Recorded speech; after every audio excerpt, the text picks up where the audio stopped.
आ रही है 25-30 साल की, एक सही वाकया है, मैं बतला रहा हूं, भोपाल का सही वाकया है। बेचारी एक 70, 75, 80 साल की बुढ़ी, और उसने नकाब पहन लिया, खूबसूरत बूटों वाला, फूलों से चढ़ा हुआ, और वो नकाब लगा के जा रही थी, चेहरा उसका छिपा हुआ था, खूबसूरत बुर्का। अब वो जा रही है तो 18-20 साल का लड़का उसके पीछे लग गया, ये सोचकर कि बुर्का इतना अच्छा है तो बुर्के वाली कितनी अच्छी होगी, नकाब इतना अच्छा है तो नकाब वाली कैसी होगी। अच्छा, वो धीरे धीरे चल रही थी अपनी उम्र के हिसाब से, ये समझ रहा था मुझे लाइन मार रहे हैं, लिफ्ट दे रही है, धीरे धीरे चल रही है, मतलब सेटिंग हो जाएगी, तो वो धीरे धीरे चल रही। ये बेचारा समय, थोड़ी दूर जाने के बाद उसने अपना नकाब उठाया और तुतलाते हुए, बेटा तू मेरा पीछा क्यों कर रहा है, मैं तो तेरी अम्मा की उम्र की हूं। इसने कहा कमबख्त, मेरी तो 1 घंटे की मेहनत ही बेकार चली गई है। तो इसको भी गुस्सा आया, इसने गुस्से में कहा, अरे अम्मा, हम अपने लिए नहीं अपने अब्बा के लिए ढूंढ रहे हैं, क्या करें, 1 घंटा इसका बेकार हो गया। ये सही वाकया मैं आपको बतला रहा हूं। और जिस लड़के ने ऐसा किया वो हमारा हमें आके बता रहा था कि भाई मौलाना तो दोस्ती हो गई है, बताना पड़ रहा, बता दिया, लेकिन जलसे में बयान मत करना। मैंने कहा जलसे में तो बयान करूंगा लेकिन तेरा नाम नहीं बताऊंगा। बड़ा अब ये हाल हो रहा है, ये हाल।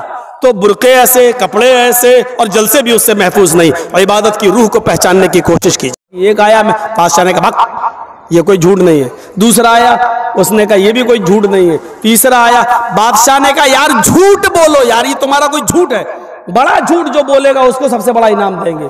लास्ट में एक आदमी आया, कहने लगा मेरा भी एक झूठ सुन लो। कहा क्या? कि आज मैंने ख्वाब में देखा, जहां तक मेरी नजर जा रही है औरतें ही औरतें बैठी हुई हैं। बादशाह ने कहा ये भी कोई झूठ नहीं, भाग ख्वाब में देखा जा सकता है, तुमने देखा हो सारी औरतें, बहुत सी औरतें बैठी होंगी, ये ख्वाब नजर आ सकता है, ये कोई झूठ नहीं है। कहा आगे तो सुनो यार, आप बोलते बहुत हो। उसने कहा बादशाह से, पूरी बात सुनी नहीं, बीच में बोल दिए। मैंने ख्वाब देखा कि जहां तक मेरी नजर जा रही है औरतें ही औरतें बैठी हुई हैं और सारी औरतें खामोश बैठी हुई हैं। बादशाह ने कहा क्या? जहां तक नजर जा रही है औरतें ही औरतें, कहां, और सब खामोश, ये हो ही नहीं सकता। कहा क्यों? कहा 2 औरतें खामोश नहीं बैठ सकती और इतनी औरतें खामोश, इससे बड़ा झूठ तो कोई हो ही नहीं सकता। उसको सबसे बड़ा अवार्ड दिया, सबसे बड़ा इनाम दिया, सबसे बड़ा इनाम। तो ये औरतों का एक रिकॉर्ड है, और इस रिकॉर्ड को अल्लाह के रसूल ने यही कहा, तुक्सिरन लान, तुम लानो तान ज्यादा करती हो, एक दूसरे की बुराई ज्यादा करती हो, एक दूसरे की गीबतें ज्यादा करती हो, एक दूसरे की बुराइयों में लगी रहती हो। वह तकफुरनल आशीर, और दूसरी तुम शौहरों की नाफरमानी बहुत करती हो, शौहरों की नाफरमानी। अब बताओ आदमी बेचारा क्या करे। मेरे साथ भी हादसा होता है। एक बार मेरी बीवी ने पूछा, मैं मायके जा रही हूं, चली जाऊं, पास में ही है। मैंने कहा ठीक है चली जाओ, कोई बात नहीं, बहुत दिनों से नहीं गई। हाँ तुम तो चाहते हो कि मैं चला जाऊं, चली जाऊं, तुम्हें तो अच्छा लगता है। मैंने कहा ला हौल वला कुव्वता इल्ला बिल्लाह। यार तुमने इजाजत मांगी, मैंने दे दी। 1-2 महीने के बाद फिर कहने लगी कि मैं चली जाऊं, थोड़ी अम्मी की तबीयत खराब है। मैंने कहा नहीं, अभी तुम्हें जाने की कोई जरूरत नहीं है, 2-4 दिन रुको, हम दोनों चलेंगे वो देखने के लिए। लो, तो मैं तो आपके घर में क्या नौकर कैद होकर रहूं? हैं? मैं जब भी जाना चाहूं तो आप भेजेंगे नहीं? नहीं मैं, अब मैंने कहा कि ना जाओ तो कैद करके रख रहा हूं, और मैंने कह दिया चले जाओ तो क्या हो रहा है? लो, तुम्हें तो कोई फिक्र ही नहीं, कितनी आसानी से कहती चले जाओ, इसका मतलब तुम्हें मेरी जरूरत ही नहीं। ये औरत इसीलिए का टेढ़ी पिछली से पैदा हुई है, सीधा करोगे तो टूट जाएगी लेकिन सीधी नहीं होगी। इसके नाज और नखरे को बर्दाश्त करना पड़ेगा। एक सहाबी का वाकया बताऊं, हजरत उनकी बीवी से उनको बड़ी परेशानी थी, तो वो अपनी शिकायत लेकर अल्लाह के हजरत उमर के पास गए कि हजरत उमर को कहूंगा तो हजरत उमर डांटेंगे, मेरी बीवी को सही हो जाएगी। तो वो घर पे गए और दरवाजे को दस्तक दी, उधर से आवाज आई अंदर से, बाहर बैठो मैं अभी आ रहा हूं। और देखा कि अंदर शोर हो रहा है, तो इसने कान लगाया सहाबी ने हजरत उमर फारूक के दरवाजे पर, तो क्या सुनता है कि उमर फारूक की बीवी उमर फारूक पर बरस रही है, ये वो तुम्हें होश नहीं, ये नहीं, ठिकाना नहीं, सब्जी कैसे आएगी, खाना कैसे। और हजरत उमर जी जी जी करते चले आ रहे। जी ट्रेन आ जाएगा जी जी। अब वो कहने लगा, लो ये क्या मेरा इलाज करेंगे, ये तो खुद ही इस बीमारी में मुब्तला है। वो चल दिया वहां से, वो चल दिया। थोड़ी देर में हजरत उमर निकले, उसको जाता हुआ देखा, ए हजरत इधर आओ, इधर। वो कहता क्या, इधर आओ जी। अरे तुम किसी काम से आए थे और बगैर काम के चले जा रहे हो, आओ क्या बात है? कहने कोई काम नहीं है। अरे कोई काम नहीं है क्या मतलब? कहा मैंने काम से आए हो, फिर कह रहे हो कोई काम नहीं है। कहा नहीं अमीरुल मोमिनीन, जिस काम से आया था वो आपके बस का नहीं है। क्या मतलब, कहना क्या चाहते हो? कहा अमीरुल मोमिनीन, मैं अपनी बीवी से बहुत परेशान था और हूं और अभी तक हूं, तो मैं आया था कि आपको अपनी बीवी की परेशानियां बताऊं, गिनाऊं तकलीफें कितनी देती है, तो आप हमारे बीवी को डांट देंगे। यहां आया तो देख रहा हूं आप ही की बीवी आपको डांट रही है, आप अपनी बीवी को नहीं समझा पा रहे तो मेरी बीवी को क्या समझा पाएंगे? तो हजरत उमर फारूक ने कहा बैठो इधर और सुनो। कहा क्या? तुम्हारे घर खाना कौन बनाता है? कहा मेरी बीवी। कहा खाना बनाना उसका हक नहीं है शरीयत में। बताऊं कि ना बताऊं? अगर कह दूंगा तो डर लग रहा कल से ही घर की औरतें कहीं ऐसा ना हो कि चढ़ बैठे। हजरत उमर फारूक ने कहा यह खाना बनाना औरत का हक नहीं है शरीयत में, नान नफका आपकी जिम्मेदारी है। जब निकाह होता है तो उसमें मेहर मुतय्यन किया जाता है, लिखा जाता है इतना इतना मेहर अलावा नान नफका, यानी पकी हुई रोटी पका हुआ खाना खिलाना ये आपकी जिम्मेदारी है।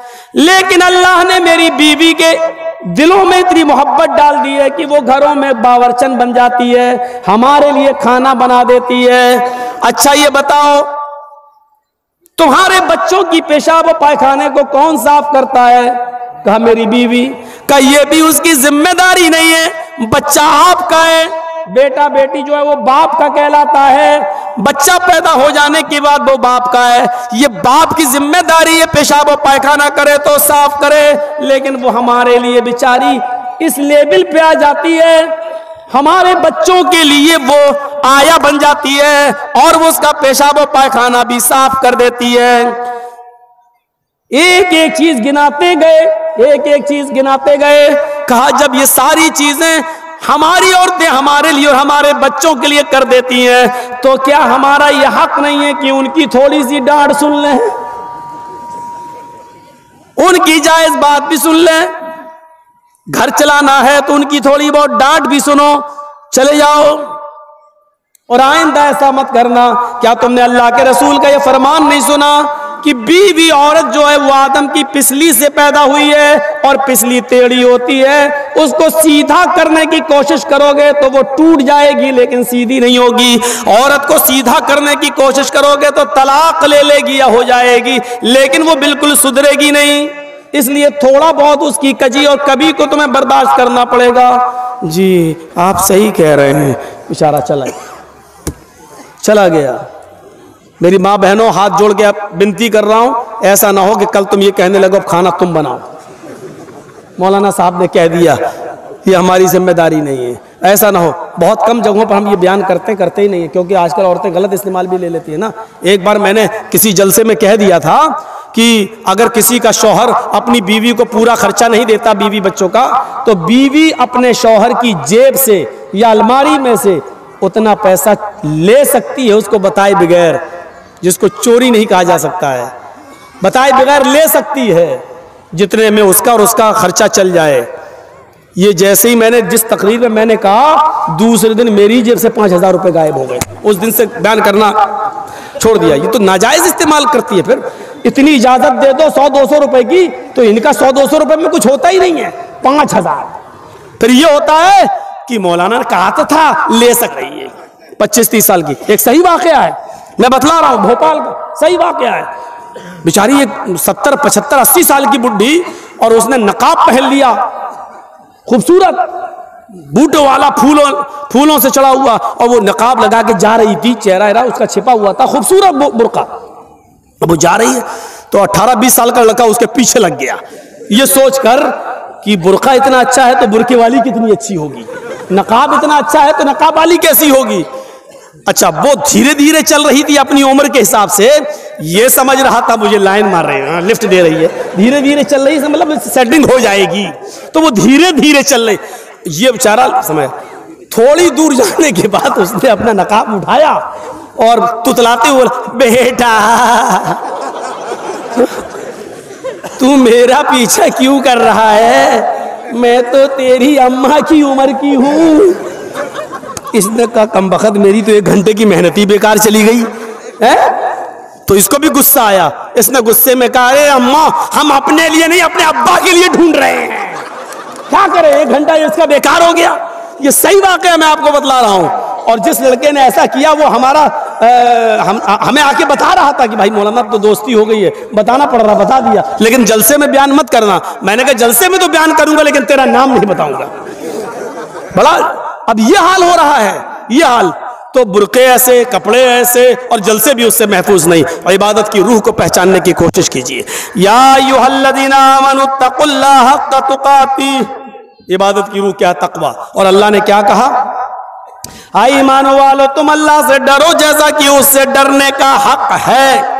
आई ईमान वालो तुम अल्लाह से डरो जैसा कि उससे डरने का हक है। एक और चीज है, अल्लाह से डरने का हक कैसा है, अल्लाह से डरो कैसे, अल्लाह देख रहा, ये डरने का मतलब है। अल्लाह से डरो का मतलब ये नहीं, जैसा डरने का हक है। ये हक क्या है, हक का तुकाती, अरे कुछ तो मतलब होगा। आग से आप डरते हैं कि नहीं डरते हैं, आग से डरते हैं, लेकिन आग को देखकर भागते थोड़ी हैं। आग से डरने का हक क्या है, उसके अंदर हाथ ना डालो, उसके अंदर जंप ना लगाओ, यही तो डरने का हक है। जहर है आपके हाथ में, विष, लेकिन उसको आप छू भी रहे हैं, पकड़ भी रहे हैं, लेकिन डरते भी हैं उससे। और उससे डरने का हक क्या है, उसको आप इस्तेमाल ना करें, खाएं नहीं, ये उससे डरने का हक है।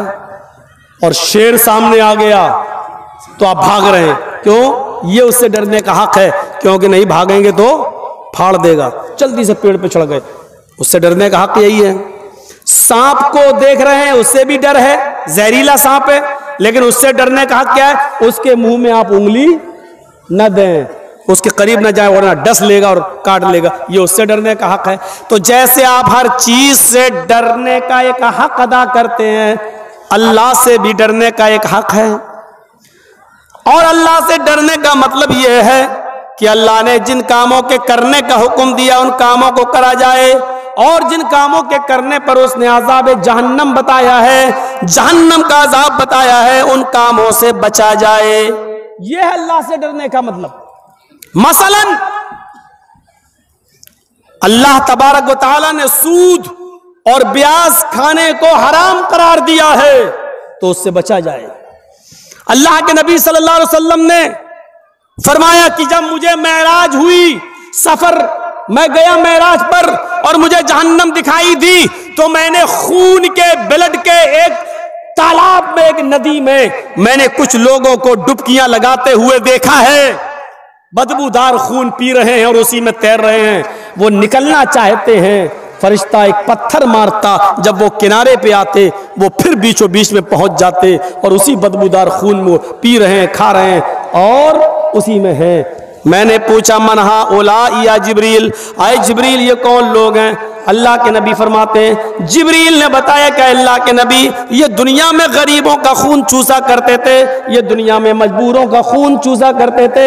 100 रुपए देते थे और 120 वसूल करते थे, 1000 देते थे 1200 वसूल करते थे, 1 लाख देते थे 1,20,000 रुपए वसूल करते थे।